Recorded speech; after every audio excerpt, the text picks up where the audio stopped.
On Point with Craig's Investment Partners. The information provided here is general in nature. It's not financial advice. It doesn't take into account your financial situation, objectives, goals, or risk tolerance. All investments are subject to risks and none are guaranteed. So before you make any investment decisions, we recommend you contact an investment advisor. For more information about our services in that regard, you can go to our website, which is craigsip.com. Welcome to On Point. I'm Mark Lister, Investment Director at Craig's Investment Partners, and I'll be talking about a range of topics, including economics, portfolio strategy, investor education, and anything else that's happening out there in financial markets. Over this last month or two, the Wall Street gurus have firmed up their forecasts for where the S&P 500 index in the US will finish 2025. The majority have a year-end estimate of between 6,400 and 6,600 points, which implies a gain of 9 to 12% this year from arguably the world's most important share market index. That's close to the long-term average return from US shares, which is somewhat ironically why I think most of these strategists will turn out to be wide of the mark. Since 1900, US shares have returned 9.8% per annum, including dividends.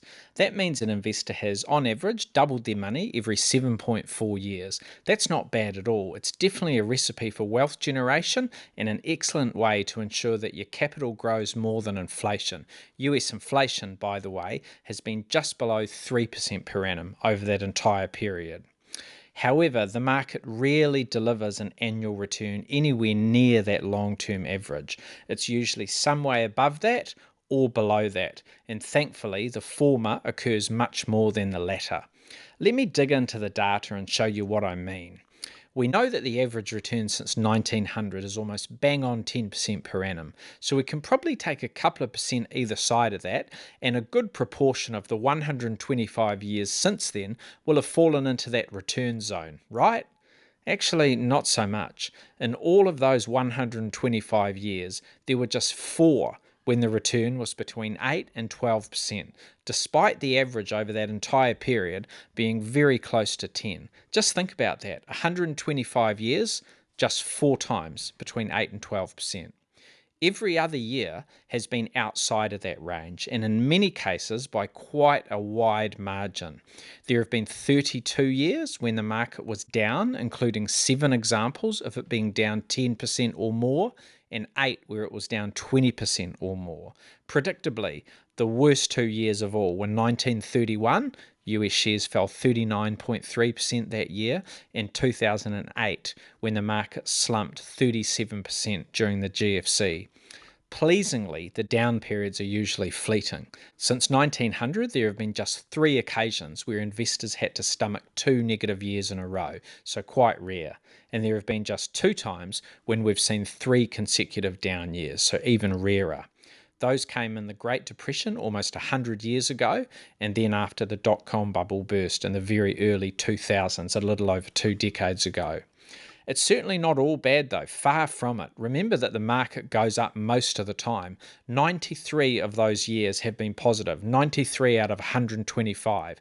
That makes for a very reasonable hit rate of 74% of the time. So you could say that 3/4 of the time the market will be up.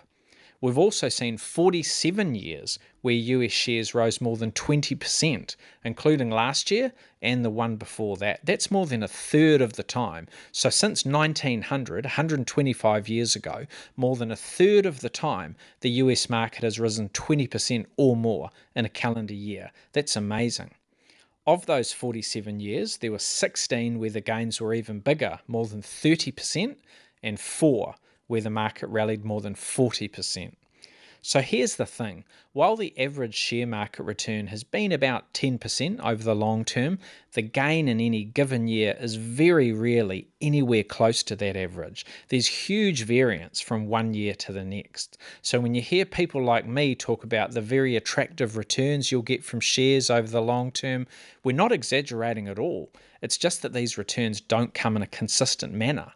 As a share investor, there's absolutely no question that you should do well over the long term. You just need to make peace with the fact that year in, year out, anything can happen. And that variability from year to year is the price that we pay for those above average returns. If you want more consistent returns, you can get them, but you certainly can't get that 10% per annum over the long term. You need to look at something that will give you much more modest returns than that: term deposits, bonds, fixed income, a balanced portfolio, and then you're in the low to mid single digits. You're certainly not up near that 10% per annum level as an average over the long term.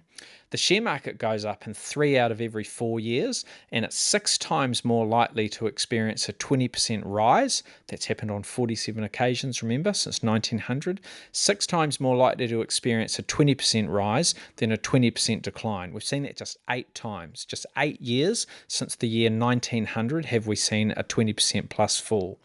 So, the typical Wall Street strategist has taken the fairly safe option and picked 2025 to be an average year. Problem is, the chances of that happening, according to history, are extremely slim, so they're likely to be incorrect. I suspect they all know that, and to be honest, they probably resent being asked to come up with something as trivial as a 12-month target. So forget about all of those forecasts. The best advice we can give you is to stay the course, understand and accept the risk-return trade-off, and keep your eye on the long game. If you can do that, history is very much on your side and you'll succeed as a share investor. Thanks for listening, team. We'll talk again soon. For more insights, visit craigsip.com.